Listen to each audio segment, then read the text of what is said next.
Good evening everyone. हम लोग 10 part कर चुके हैं अलजेब्रिक एक्सप्रेशन के और इन 10 पार्ट में 115 क्वेश्चन कर चुके हैं। लेकिन जो लास्ट वीडियो थी उसमें 115वां वाला क्वेश्चन मैं सॉल्व कर रहा था और फिर वीडियो स्टॉप हो गई थी। तो 115वां वाला एक बार हम लोग फिर से देखेंगे कैसे हुआ था और उसके बाद आज के 15 क्वेश्चन करेंगे। तो क्वेश्चन नंबर 115 में कह रहा था a की पावर x बराबर b की पावर y बराबर c की पावर z तथा b स्क्वायर बराबर ac हो तब y का मान क्या होगा। मैंने बताया था जब 2-3 बार बराबर का साइन लगा रहता है तो आपको क्या करना रहता है, a की पावर x बराबर k, b की पावर y बराबर k, c की पावर z बराबर k। उसके बाद क्या करेंगे, आप यहाँ से a, b और c की वैल्यू निकाल लेंगे। कैसे? a बराबर, अब देखिए पावर इधर आए तो 1 अपॉन हो जाएगा, b बराबर क्या हो जाएगा 1 अपॉन वाई और c बराबर क्या हो जाएगा k की पावर 1 अपॉन z। फिर हमको दिया हुआ है कि b स्क्वायर बराबर ac, b की वैल्यू है क्या k की पावर 1 अपॉन वाई का स्क्वायर बराबर a की वैल्यू k की पावर 1 अपॉन x और c की वैल्यू k की पावर 1 अपॉन z। अब देखिए पावर के ऊपर पावर मल्टीप्लाई तो k की पावर 2 अपॉन वाई और मल्टीप्लाई में पावर्स ऐड होती हैं तो k 1 upon X plus 1 upon Z. तो k की पावर 2 अपॉन वाई बराबर k की पावर, इसका एलसीएम लिया एक्स जेड हुआ।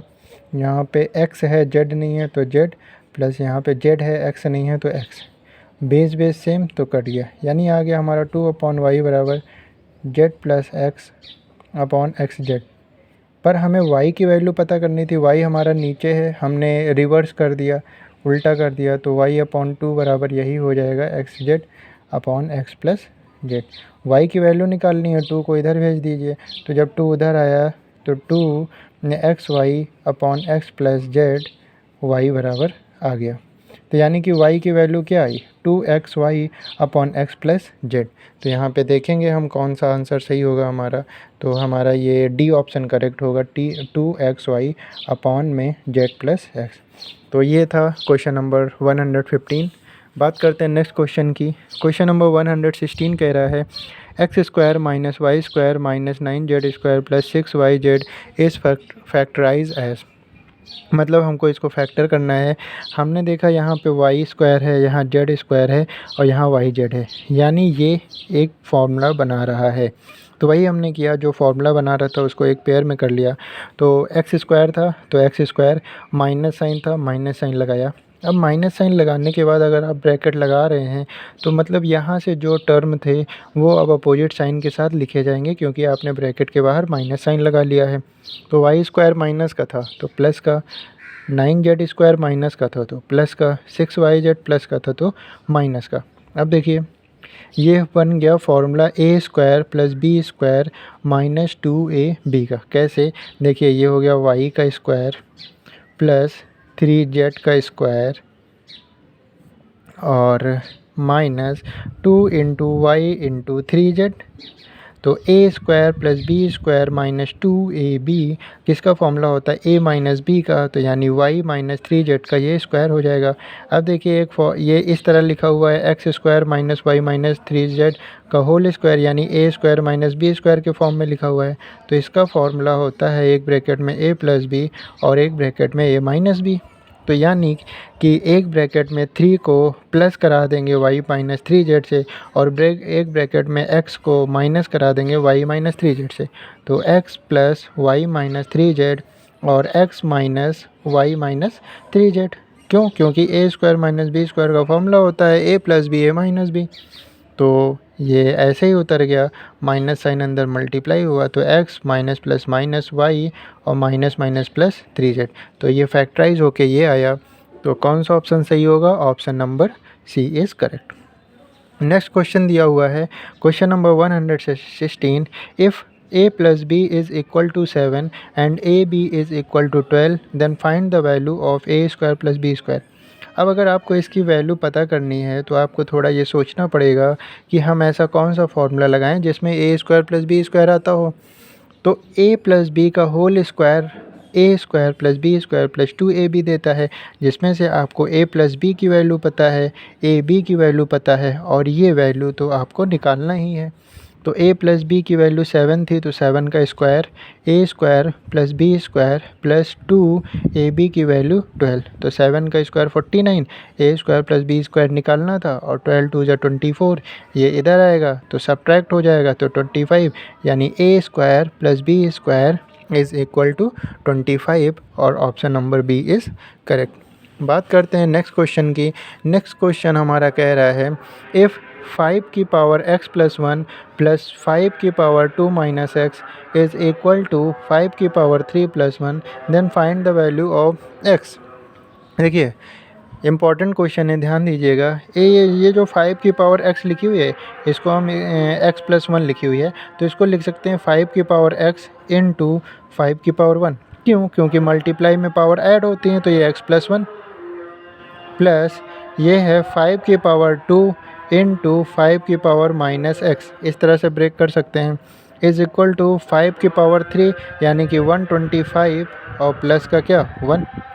तो ये देखिए ये हो गया 5 की पावर x और 5 आगे लिख लिया, 5 की पावर 1 5 देता है, 5 की पावर x लिख लिया प्लस 25 और 5 की पावर माइनस x है, तो ये हो जाएगा 1/5 की पावर x और इज़ इक्वल टू में 126। अब इसके आगे इसको सॉल्व करने का दो तरीका है। एक तो आप x की इन वैल्यूज़ को इसमें पुट कर दीजिए जिसमें LHS RHS के बराबर आ जाए, तो वही ऑप्शन करेक्ट होगा। जैसे अगर मैं यहाँ पर x की 2 वैल्यू रख दूँ तो 5 इंटू 5 की पावर 2 प्लस 25/5 की पावर 2, तो देखिए 5 इंटू 5 का स्क्वायर क्या दे देगा 25 प्लस 25/25, ये कट गया, 25 5 जा 125 और प्लस में क्या 1, तो ये क्या देगा 126 और LHS आपने सॉल्व किया वैल्यू रख के 126, RHS भी कितना था 126, तो यहाँ पे हमारा option number C is correct. x की और कोई वैल्यू अगर आप रखेंगे तो LHS RHS बराबर नहीं आएगा।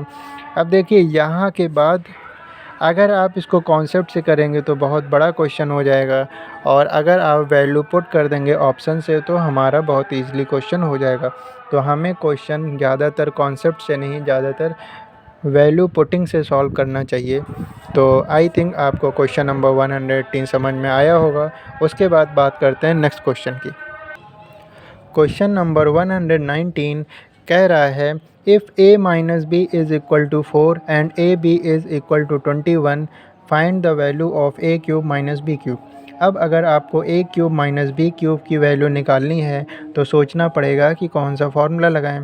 तो जाहिर सी बात है अगर क्यूब आ रहा है तो क्यूब का ही कोई फार्मूला लगेगा, माइनस साइन है तो माइनस वाला लगा देंगे। तो a माइनस बी का whole cube is equal to a cube minus B cube minus 3ab a minus B, ये होता है फार्मूला जिसमें से a माइनस बी हमें 4 पता था, तो ये 4 का cube a cube minus B cube, यही तो हमें फाइंड करना था, माइनस 3ab की वैल्यू है 21 और a माइनस बी की वैल्यू है 4, तो 4 का cube 64, a cube minus B cube minus 21 into 4 84 और 84 into 3 252। a cube minus B cube पता करना था तो इसको इधर भेज दिया, तो a cube minus B cube is equal to, ये जब इधर आया तो पॉजिटिव वैल्यू दे दिया, तो 252 प्लस 64, इन दोनों को सम किया तो 316। तो ये हमारा क्वेश्चन नंबर 119 का option number A is correct. बात करते हैं क्वेश्चन नंबर 120। x की वैल्यू 2 है, y की वैल्यू 1 है, z की वैल्यू -3 है, तो x cube plus Y cube plus Z cube minus 3xyz किसके बराबर है।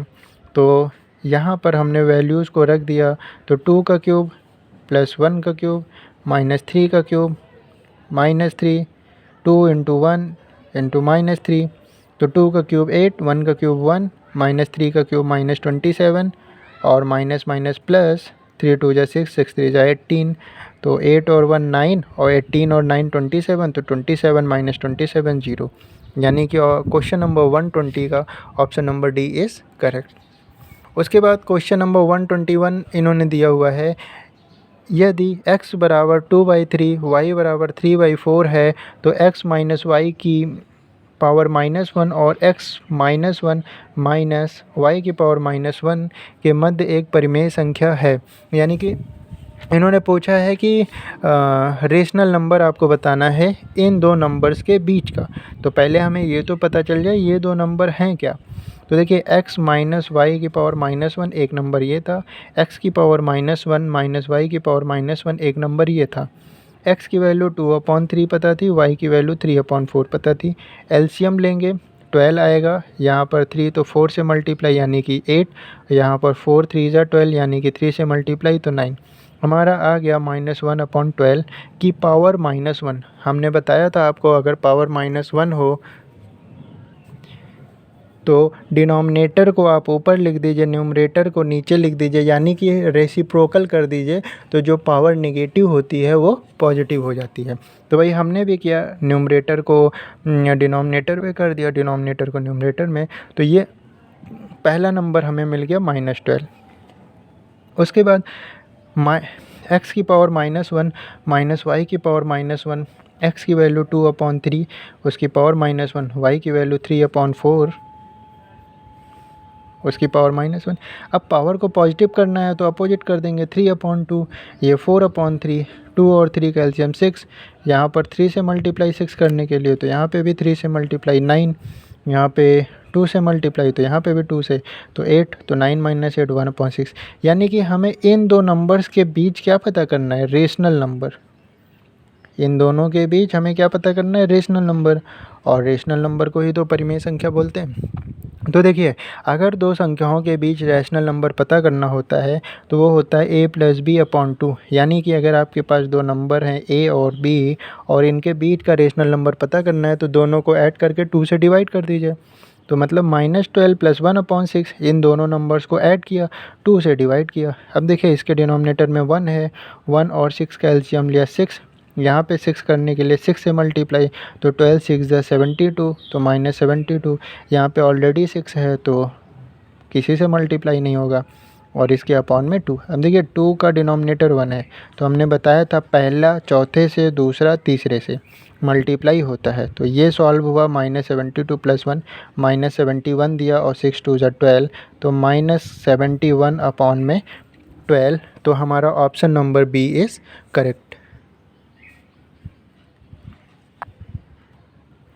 क्वेश्चन नंबर 122 कह रहा आनुपातिक अभिव्यक्ति x³ - 1/x² - 1 निम्नतम रूप में है। यानी कि ये बोल रहे हैं कि ये आपको एक रेशियो दिया हुआ है और आपको इसको सिंपलेस्ट फॉर्म में कन्वर्ट करना है। जैसे अगर मैं आपको एक रेशियो दे दूँ 8/4 और मैं कह दूँ आप इसको सिंपलेस्ट फॉर्म में कन्वर्ट करिए, तो आप क्या करेंगे, 4 1 ज़ा 4 और 4 2 ज़ा 8 हो गया सिंपलेस्ट फॉर्म। अब इससे सिंपलेस्ट फॉर्म तो नहीं हो सकता, वैसे ही इस क्वेश्चन को भी सिंपलेस्ट फॉर्म में करना है। अब ये नंबर्स थे तो हम बहुत जल्दी कर लेते हैं, पर ये अलजेब्रिक एक्सप्रेशन में है तो हम सोचते हैं कि अब ये टफ़ हो गया। बिल्कुल टफ़ नहीं हुआ है। देखिए x³ लिखा था, 1 को हम 1 का क्यूब लिख लें क्योंकि कोई फ़र्क तो पड़ेगा नहीं, आएगा 1 ही। तो ये a³ - b³ का फॉर्मूला बन गया। उसी तरह से तो है जैसे a³ - b³ लिखा जाता है, वैसे ही अब x³ - 1/1³ लिखा हुआ है, यानी a की वैल्यू x और b की वैल्यू 1।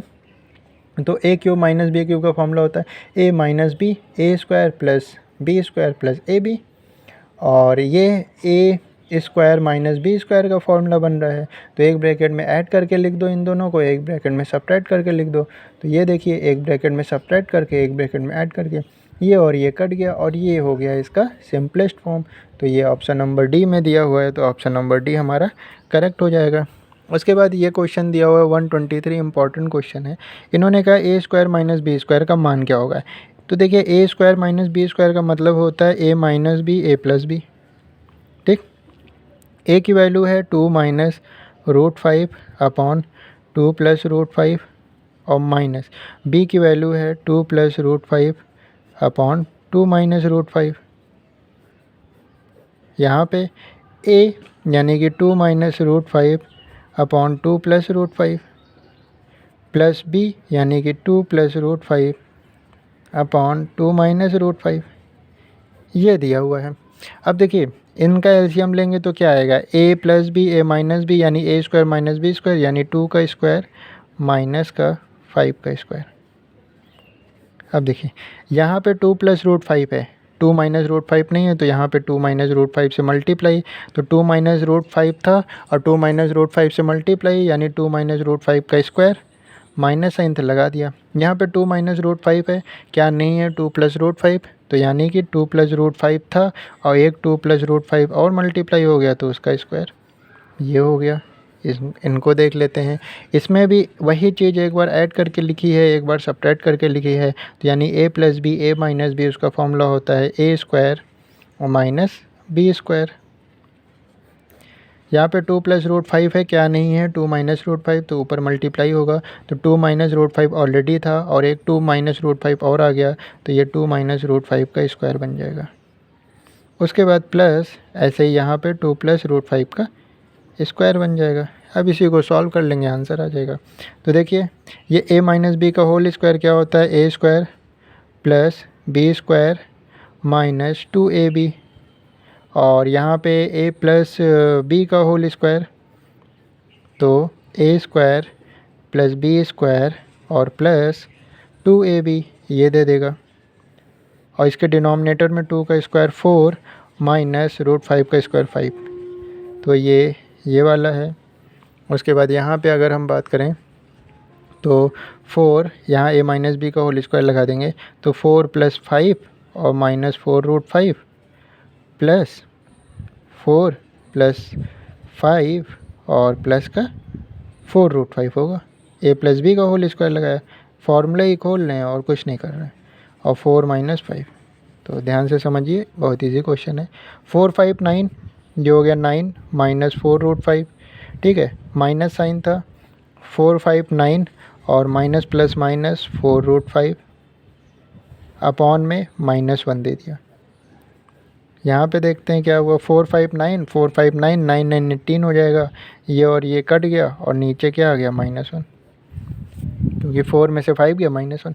अब देखिए यहाँ पे 9 और 9 कट गया, यहाँ पे माइनस माइनस प्लस, लेकिन साइन माइनस का रहेगा, 8 रूट 5 हो जाएगा, नीचे -1 और यहाँ पे माइनस का 18 मिला है हमें, ये कट जाएगा, माइनस से माइनस कट जाएगा।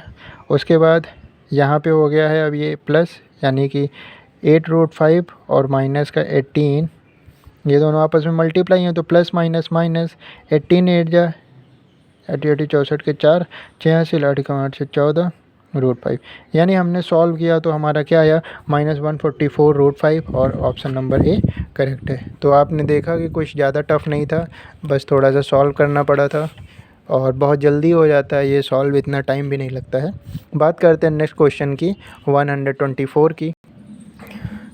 बहुत इंपॉर्टेंट क्वेश्चन है, ध्यान से समझिएगा। क्वेश्चन नंबर 124 कह रहा है X square minus 3x plus 1 बराबर अगर 0 है, then the value of X square plus X plus 1 upon X plus 1 upon X square will be, यानी कि क्या होगा।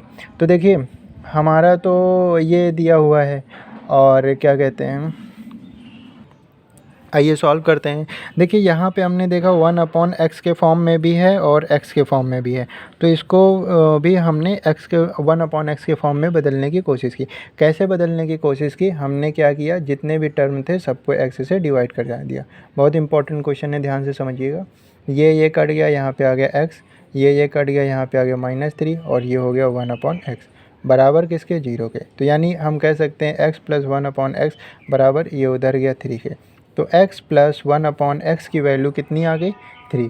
उसके बाद अब हमने देखा कि x प्लस 1 अपॉन एक्स की वैल्यू हमने निकाल ली, पर एक्स स्क्वायर भी है, तो एक्स स्क्वायर कैसे निकाल लेंगे, तो हम स्क्वायरिंग बोथ द साइड कर देंगे। यहाँ पे क्या कर देंगे, स्क्वायरिंग बोथ साइड, तो हमें एक्स स्क्वायर भी पता चल जाएगा। तो देखिए जब स्क्वायरिंग बोथ द साइड कर दिया हमने, तो a प्लस बी का होल स्क्वायर यानी A square plus B square plus 2ab, और यहाँ 3 का स्क्वायर 9, तो X square plus 1 upon X square plus ये कट गया 2 बराबर 9, तो यानी X square plus 1 upon X square की वैल्यू आ गई क्या, 7। अब हमें इसकी वैल्यू पता करनी थी। देखिए कितना इजी हो गया question, x square plus 1 upon X square को एक साथ लिख लिया, इसको एक साथ लिख लिया, उसके बाद x प्लस 1/x को एक साथ लिख लिया। अभी हमने निकाला x² प्लस 1/x² 7 आया है प्लस, और यहाँ पे निकाला था x प्लस 1/x 3 आया है, तो ये क्या हो जाएगा 10 हो जाएगा। Option number D is correct. लेकिन ये क्वेश्चन आपके लिए बहुत टफ हो जाएगा अगर आप पहले कभी इस तरह का क्वेश्चन नहीं लगाए होंगे, क्योंकि पहले ही स्टेप में जो भी खेल खेलना था खेल गए हम लोग। x से डिवाइड करा दिया तो चीज़ें पॉसिबल हो गई कर पाना, अदरवाइज़ पॉसिबल ना हो पाती। क्वेश्चन नंबर 125 की बात करें, इन्होंने कहा if x² plus 1/x² is equal to 23, x greater than 0, then the value of x plus 1/x is. अगर आपको x² प्लस 1/x² पता है और x प्लस 1/x पता करना है तो आपको x प्लस 1/x का होल स्क्वायर लगाना पड़ेगा, क्योंकि उसी में ये आता है। तो x² plus 1/x² plus 2 into x into 1/x, x से x कट गया। अब x प्लस 1/x ये तो हमें पता करना था, तो x प्लस 1/x का स्क्वायर, और x² प्लस 1/x² की वैल्यू 23 पता है, तो 23, और यहाँ पे प्लस 2, तो ये क्या हो गया 25। तो x प्लस 1/x का होल स्क्वायर बराबर 25, तो ये क्या हो जाएगा x प्लस 1/x का होल स्क्वायर। इधर पावर 2 है तो इसको भी पावर 2 में कन्वर्ट कर सकते हैं। कैसे? 5 की पावर 2 लिख देते हैं, तो पावर पावर कट गया, तो x plus 1/x equal to 5, यानी कि हमारा ऑप्शन नंबर सी करेक्ट होगा। क्वेश्चन नंबर 126 बहुत इंपॉर्टेंट क्वेश्चन। इन्होंने कहा विच of the following is correct algebraic identity. अब इतनी बड़ी आइडेंटिटी दी हुई है और इन चारों में से कौन सा करेक्ट है।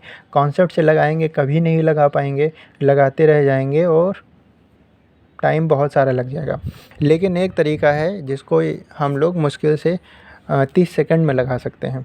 अगर हम ये जो इन्होंने डेटा दे रखा है, अगर इसमें देखिए a है, b है, c है, इसके अलावा और कोई वेरिएबल नहीं आ रहा है, तो आप a b c की कोई वैल्यू मान लीजिए, 1 1 मान लीजिए, 2 2 मान लीजिए, 3 मान लीजिए, 1 2 3 मान लीजिए, कुछ भी मान लीजिए, और इसमें वैल्यू को रख दीजिए, जिसकी जो वैल्यू आपने मानी है उसको रख दीजिए। अगर उसका LHS और RHS दोनों सेम आ जाता है तो वही करेक्ट होगा, और जिसमें सेम नहीं आता है तो उसमें करेक्ट नहीं होगा।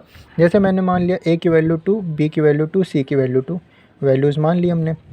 अब देखिए हमने ऑप्शन नंबर सी में रख दिया, जैसे हमने ऑप्शन नंबर सी में वैल्यूज़ को रख दिया, तो देखिए ए बी था तो 2 इंटू 2, बी सी था 2 इंटू 2, सी ए था तो 2 into 2, A plus B plus C था तो 2 प्लस 2 प्लस 2, माइनस था minus A B C 2 into 2 into 2, 2 plus 2, 2 plus 2 और 2 प्लस 2। जब हमने सॉल्व किया तो हमारा LHS और RHS दोनों क्या दे दिया, 64 दे दिया। कैसे? 2 2 ज़ा 4, 2 2 ज़ा 4, 2 2 ज़ा 4, 4 4 8, 4 12 और 6, और 2 प्लस 2 प्लस 2 8, 2 2 ज़ा 4, 4 2 ज़ा 8, तो 12 चंग 72 और 8, तो यानी कि 64, और यहाँ पे वैल्यू रखी तो 4 4 और 4, तो 4 4 जा 16, 16 4 जा 64।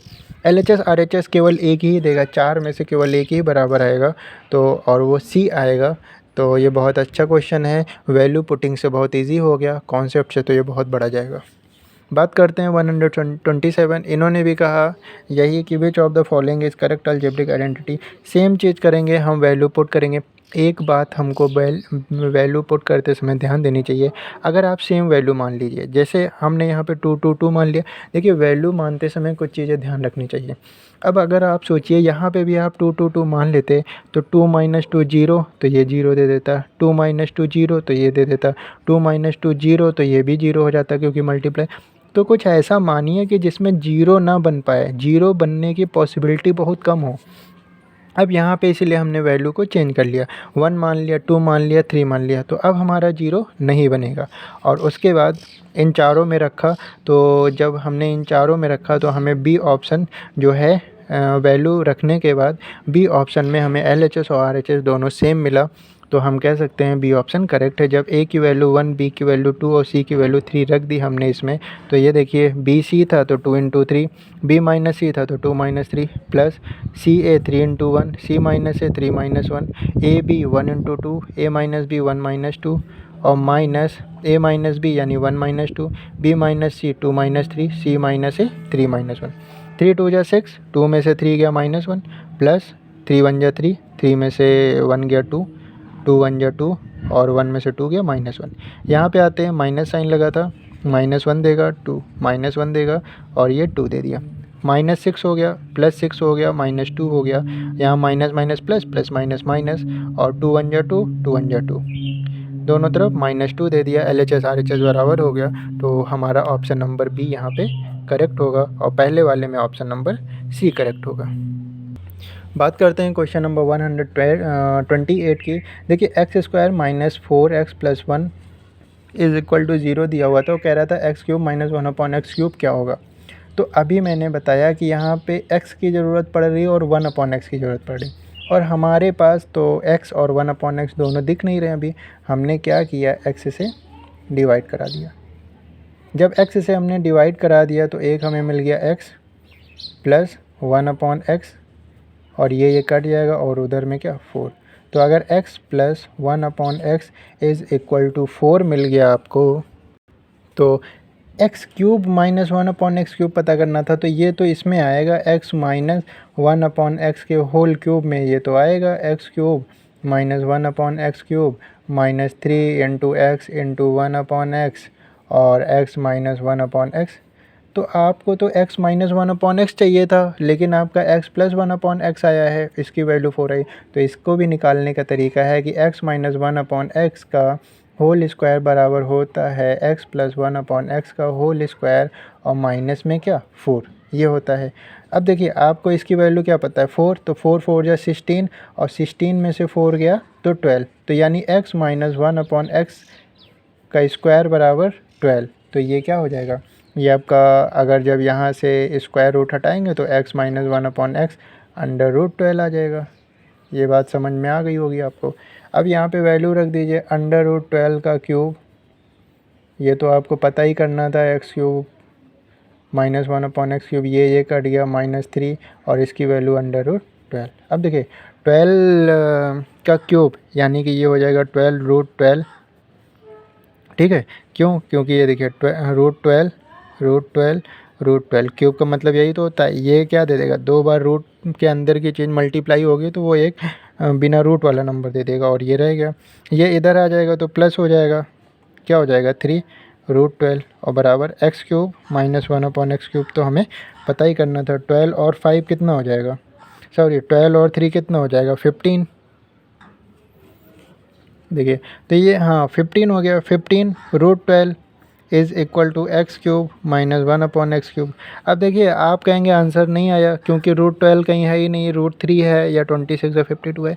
तो √12 को आप सॉल्व कर लीजिए ना, √12 का मतलब है 4 × 3। अब आपको पता है 4 बाहर निकल के 2 दे देगा, तो 2 √3, यानी कि ये 15 √12 को लिख सकते हैं 2 √3, तो ये हो जाएगा 30 √3 बराबर क्या x³ - 1/x³। तो यानी कि x³ - 1/x³ की वैल्यू क्या आई 30 √3। ऑप्शन नंबर ए करेक्ट है। तो बहुत अच्छे अच्छे क्वेश्चंस हैं, इन्हें हमें ज़रूर लगाना चाहिए। उसके बाद बात करते हैं 129 की, what is the smallest positive integer x for which √130 + x is an integer.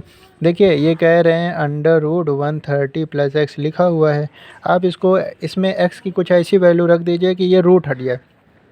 तो देखिए इनमें से आपने अगर 10 रखा तो 140 किसी का स्क्वायर होता है क्या, नहीं होता है। 11 रख दिया तो 141, वो भी नहीं होता है। 13 रख दिया तो 143, वो भी नहीं होता है। पर अगर आप 14 रख देंगे ना, तो देखिए क्या हो जाएगा 144, और आपको पता है ये होता है 12 का, तो बाहर निकल के क्या आ जाएगा 12।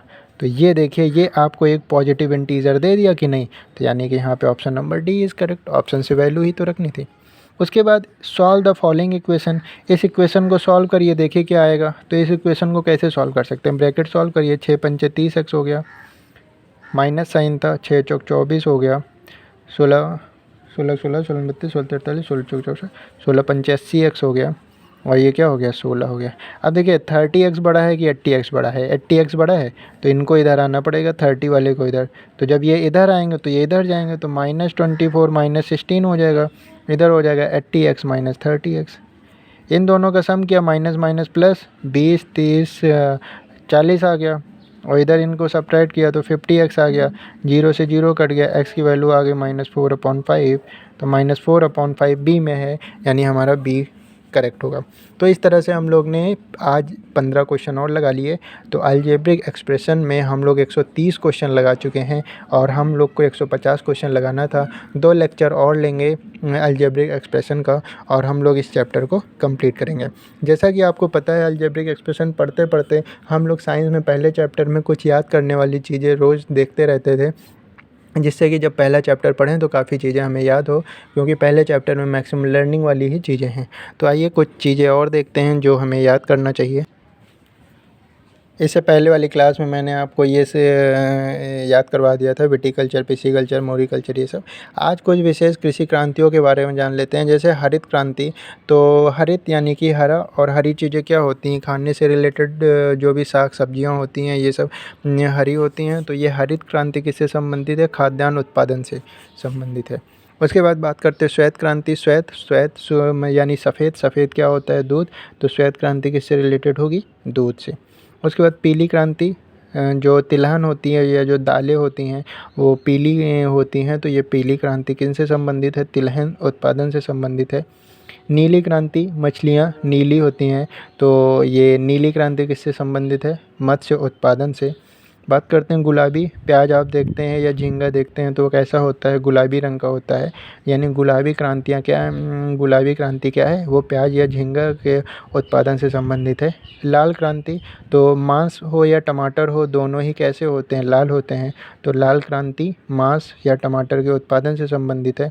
गोल क्रांति, आप आलू को देखेंगे तो लगभग इलिप्स शेप होता है उसका, लेकिन लगभग हम कह सकते हैं गोल होता है। तो ये गोल क्रांति को इस तरह से हम याद कर सकते हैं कि आलू के उत्पादन से संबंधित है। भूरी क्रांति, तो जो भी फर्टिलाइजर्स होते हैं ब्राउन कलर होता है उनका, तो भूरी क्रांति उर्वरक उत्पादन से संबंधित है। देखिए, स्वर्ण क्रांति, इंद्रधनुष क्रांति, अमृत क्रांति, ये आपके लिए ज़्यादा इंपॉर्टेंट है, क्योंकि बाकी कोई भी क्रांति आप देख रहे हैं तो उसको रंग से आप पहचान ले रहे हैं कि गुलाबी, ये प्याज, झींगा गुलाबी होता है तो गुलाबी क्रांति उससे संबंधित है। लाल, तो टमाटर, मांस लाल होता है तो लाल क्रांति से। लेकिन स्वर्ण क्रांति पर ज़्यादा फोकस करिएगा, क्योंकि ये नया टर्म है। इंद्रधनुष नया है, अमृत क्रांति नया है। तो स्वर्ण क्रांति जो है वो फल या बागवानी में वृद्धि करने से संबंधित है।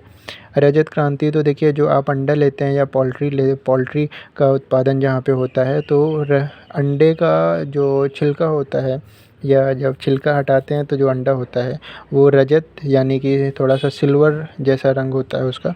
तो रजत क्रांति किससे संबंधित है? अंडे के या पोल्ट्री से। तो ये भी आप कलर से ध्यान रख सकते हैं। काली क्रांति, कच्चे तेल के उत्पादन से। तो जो कच्चा तेल होता है वो ब्लैकिश कलर होता है उसका। तो काली क्रांति कच्चे तेल के उत्पादन से संबंधित है। और बादामी क्रांति मसाला उत्पादन से संबंधित है। बादामी पर भी ध्यान रखिएगा, क्योंकि इसको भी आप रंग से नहीं पहचान सकते। तो स्वर्ण क्रांति फल बागवानी में वृद्धि करने से संबंधित है, ये इम्पोर्टेंट है ज़्यादा।